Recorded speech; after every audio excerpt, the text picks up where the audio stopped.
Hi to everyone. School of Engineering, Department of Mechatronics Engineering, online classes, subject analog devices and circuit. Okay. Unit number 1, analog electronics. So last class we discussed the rectifiers, that is how to convert AC signal into DC, like that we discussed, and type of rectifiers we discussed. So in this class we are going to see about the regulated power supply. So that means, so when we go for the any circuit, we need a different types of models, the different types of voltage required. That is some circuit fixed power supply, some circuit required variable power supply. So like that. So for this purpose, we need to convert the AC signal into DC, as well as we need to change to the different power supplies. Okay, that is called a regulated power supply. Okay, so this is the basic format of RPS. Generally, we can say as the RPS. First, the AC line given to the transformer. Okay, that is given to the rectifier. So the rectifier always we know that converts AC to DC. Then it is given to the filter. So generally, filter is capacitor. We have different kind of filters, LC filters, RC filter. Okay, like that. Then it is given to the regulator. So regulator take the reference from the previous output, so it will show the DC, then it will be define the load. Okay, so that is regulator will define the output value. Okay, what output voltage required, 5 volt or 12 volt or 8 volt, like that it will be define the output. Okay,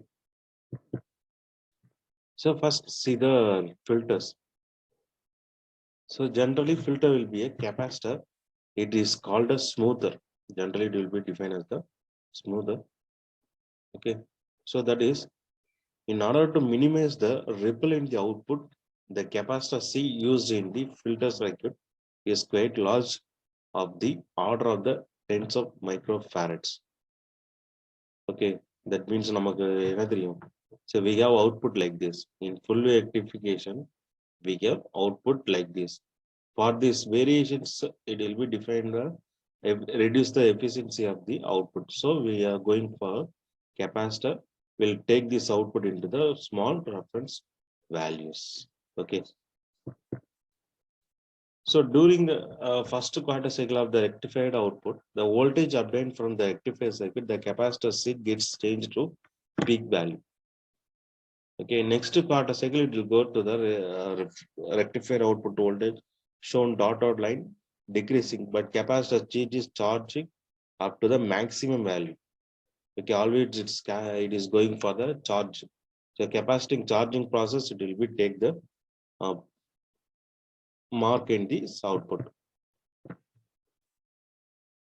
Next one is induction or choke filter. So induction also it will be one part. That is, we know that it will store the energy in the electromagnetic. Same as here using the output. Okay, so inductor will load the always the maximum value and small variations. Okay.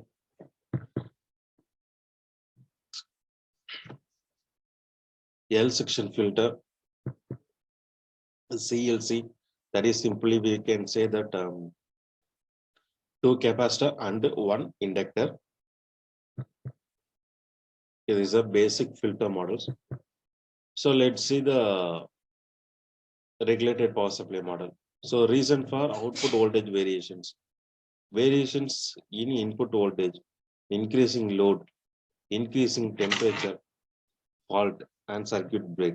So these are the output variations. So generally, RPS were used for the power fluctuation units. Okay, sometimes we are giving 230 volt to the power supply, but you will get the 210 or 220. So it will be defined the different variations. So it will make more problem like this, increasing load, fault, circuit break, like this. So we are going for the RPS circuit. So the purpose of voltage regulator is to keep the voltage in the circuit relatively close to a desired value. Okay, that means if you are fixing 10 volt, so the circuit will be given 9 to 10. There is small variations only it will be there. So that is the main purpose of RPS. So this is the black diagram of voltage regulator. So unregulated